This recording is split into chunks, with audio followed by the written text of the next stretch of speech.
Hi friends, welcome to அக்ஷயா.com. இன்றைக்கி இந்த வீடியோவில் நல்லா சூப்பரான ரொம்ப டிஃப்ரெண்ட்டான ஒரு ஈவினிங் ஸ்நாக்ஸ் ரெசிபி வீட்டில் உள்ள பொருட்களை வச்சு ரொம்ப சிம்பிளாக சுலபமாக செய்யலாம். இது நல்லா சாப்பிட ரொம்ப அருமையாக இருக்கும்.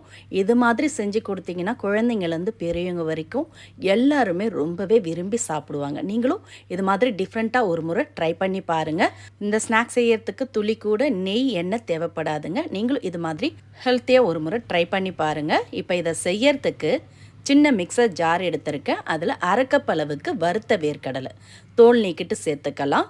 கூடவே ஒரு 5-6 முந்திரி பருப்பு சேர்த்துட்டு இதை கொஞ்சம் கோஸாக அரைச்சி எடுத்துகிட்டு வந்துடலாம். ரொம்ப நைஸாக பவுட்ரு பதத்துக்கு இல்லாமல் இது மாதிரி கோஸாக அரைச்சி எடுத்துக்கங்க. ஒரு 2-3 பல்ஸ் மோடு விட்டிங்கன்னா இது மாதிரி நல்லா கோஸாக கிடைக்கும்.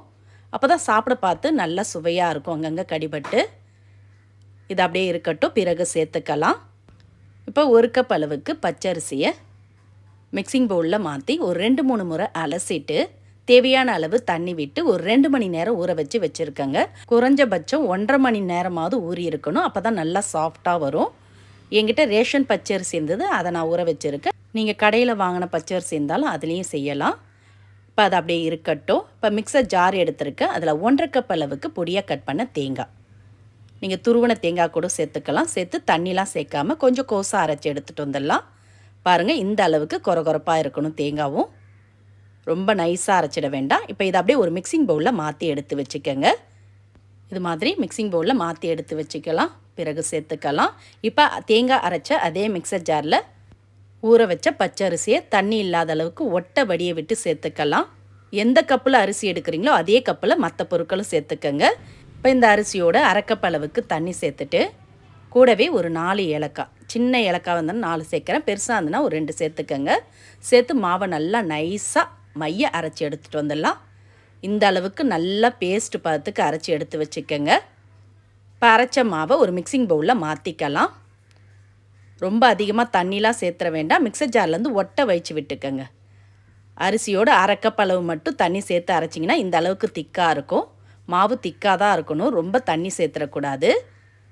இப்போ ஒரு சாஸ் பேனை சூடு பண்ணியிருக்கேன். அதில் 1 கப் அளவுக்கு பொடிச்ச வெல்லம், அதே கப்பில் அரை கப் அளவுக்கு தண்ணி சேர்த்து நல்லா கலந்துக்கலாம். வெல்லம் பாகுபதெல்லாம் வர வேண்டியதில்லை, ஜஸ்ட்டு கரைஞ்சால் மட்டும் போதும். இப்போ பாருங்கள், வெல்லம் கரைஞ்சி கொதி வர தொடங்கியிருக்கு. இந்த அளவுக்கு வெல்லம் நல்லா கரைஞ்சதும் அடுப்பை ஆஃப் பண்ணிவிட்டு இதை இறக்கி வச்சுக்கலாம். இப்போ இதை சேர்த்து செய்யறதுக்கு ஒரு ஃப்ரை பேனை சூடு பண்ணியிருக்கேன். அதில் நம்ம அரைச்சி வச்ச தேங்காய் எல்லாத்தையும் சேர்த்துக்கலாம். நெய்லாம் சேர்க்க தேவையில்லைங்க. வெறும் பேன்லே தேங்காவை சேர்த்து ஒரு 2 நிமிஷம் வறுத்துக்கலாம். அதில் இருக்க ஈரப்பதம் வத்துற அளவுக்கு நல்லா ஒரு 2 நிமிஷத்துக்கு தேங்காய் வறுத்துக்கங்க. வறுத்துட்டு செய்கிறப்ப நல்ல மணமாகவும் சுவையாகவும் இருக்கும். இது மாதிரி தேங்காய் வறுபட்ட பிறகு இதில் நம்ம கரைய வச்ச வெள்ளைக்கரைசல் தண்ணியை வடிகட்டி சேர்த்துக்கலாம். அரை கப் அளவுக்கு தான் தண்ணி சேர்த்து வெள்ளத்தை கரைய வச்சோம். அந்த தண்ணியை மட்டும் சேர்த்து நல்லா தேங்காவோட கலந்துக்கலாம்.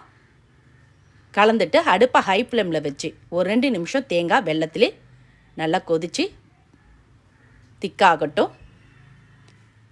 பாருங்கள், தேங்காய் நல்லா வெள்ளைப்பாகிலே கொதித்து இது மாதிரி திக்காகணும். ஒரு 2 நிமிஷம் அடுப்பை ஹை ஃப்ளேமில் வச்சிங்கன்னா நல்லா திக்காகும். இந்த அளவுக்கு திக்கானதும் அடுப்பை ஆஃப் பண்ணிவிட்டு இதை எடுத்து நம்ம அரைச்சி வச்ச மாவில் சேர்த்துக்கலாம்.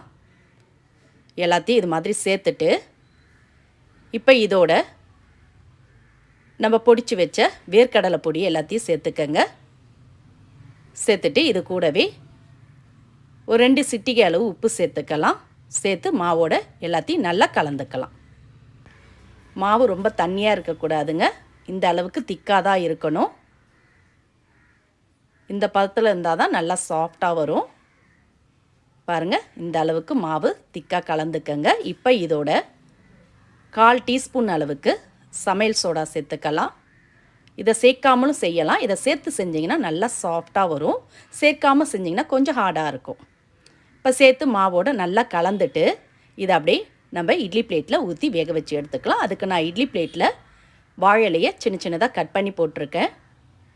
இட்லி பிளேட்டில் ஓட்டை இருக்கிறதுனால நான் இது மாதிரி வாழையில கட் பண்ணி போட்டிருக்கேங்க. நீங்கள் நார்மல் இட்லி பிளேட்டில் கூட எண்ணெய் தடவிட்டு ஊற்றிக்கலாம். பாருங்கள், ஃபுல்லாக ஊற்றிடாமல் இது மாதிரி இட்லி குழியில் பாதி அளவுக்கு ஊற்றுங்க. அப்போ தான் வெந்து பொங்கி வரும். இது மாதிரி எல்லா குழிகளிலுமே மாவை முக்கால்வாசி அளவுக்கு ஊற்றிக்கலாம். ஊற்றிட்டு இது மேலே கொஞ்சமாக நட்ஸ், இதே நீங்கள் குட்டி பவுலில் கூட ஊற்றி வேக வச்சு எடுத்துக்கலாம். இப்போ இட்லி பாத்திரத்தை மூடி அடுப்பை ஹை ஃப்ளேமில் வச்சு 12லேருந்து 15 நிமிஷம் வேக விட்டிங்கன்னா போதும். பாருங்கள், இப்போ 15 நிமிஷத்துக்கு அப்புறம் திறக்கிறேன். நல்ல இலையோடு வெந்து நல்ல வாசம் வருது பாருங்கள். இது மாதிரி டூத் பிக் இருந்துன்னா நடுவில் விட்டு பாருங்கள், ஒட்டாமல் வரணும். அப்படி லைட்டாக ஒட்டுற மாதிரி இருந்ததுன்னா திரும்ப ஒரு 2 நிமிஷம் வேக விட்டு எடுத்துக்கோங்க. இப்போ ஒட்டவே இல்லை, நல்லா வெந்தெடுத்து இப்போ இட்லி பிளேட் எடுத்து வெளியே வச்சு பிளேட்லேருந்து எல்லாத்தையும் எடுத்துடலாம். இது மாதிரி கரண்டியால் எடுத்திங்கன்னா ஈஸியாக எடுக்க வரும். நம்ம நெய்யோ எண்ணெயோ துளி கூட சேர்க்கலைங்க, வாழை சேர்த்ததுனால அதிலே ஒட்டாமல் நல்லா சாஃப்டாக வெந்து வந்திருக்கு. இட்லி பிளேட்லேயும் ஒட்டவே இல்லை பாருங்கள். இப்போ பின்னாடி போட்ட இலையை எடுத்துடலாம். எடுக்க ரொம்ப ஈஸியாக வருது பாருங்கள். நல்லா சாஃப்டாக ரொம்ப ரொம்ப சுவையாக இருக்கும். அரிசி மாவில் தான் செஞ்சோன்னா யாருமே நம்ப மாட்டாங்க. நம்ம சேர்த்த நட்ஸ் தேங்காய் துருவலோட நல்ல ஒரு சுவையான ஹெல்த்தியான மாலை உணவு ரெடி. பஞ்சு மாதிரி சாஃப்டாக இருக்குங்க. சுட சுட சாப்பிட ரொம்ப சூப்பராக இருக்கும். இது மாதிரி செஞ்சு கொடுத்தீங்கன்னா குட்டீஸ்லேருந்து பெரியவங்க வரைக்கும் எல்லாருமே விரும்பி சாப்பிடுவாங்க. இப்போ இது எல்லாத்தையுமே பிளேட்டுக்கு மாற்றிக்கலாம். சுட சுட இது மாதிரி பிளேட்டில் மாற்றி ஸ்கூல் விட்டு வரும் பசங்களுக்கு செஞ்சு கொடுங்க. 10 கூட சாப்பிடுவாங்க. அந்த அளவுக்கு நல்ல அருமையாக இருக்கும். நீங்களும் இது மாதிரி நல்ல ஹெல்த்தியான ஃபில்லிங்கான ஈவினிங் ஸ்நாக்ஸ் ரெசிப்பியை இதே அளவுகளோட இதே மாதிரி ட்ரை பண்ணி பாருங்கள். ட்ரை பண்ணி பார்த்துட்டு உங்களோட கருத்துக்களை கமெண்டில் தெரிவிங்க. இந்த ரெசிபி உங்களுக்கு பிடிச்சிருந்தா வீடியோக்கு ஒரு லைக் கொடுங்க.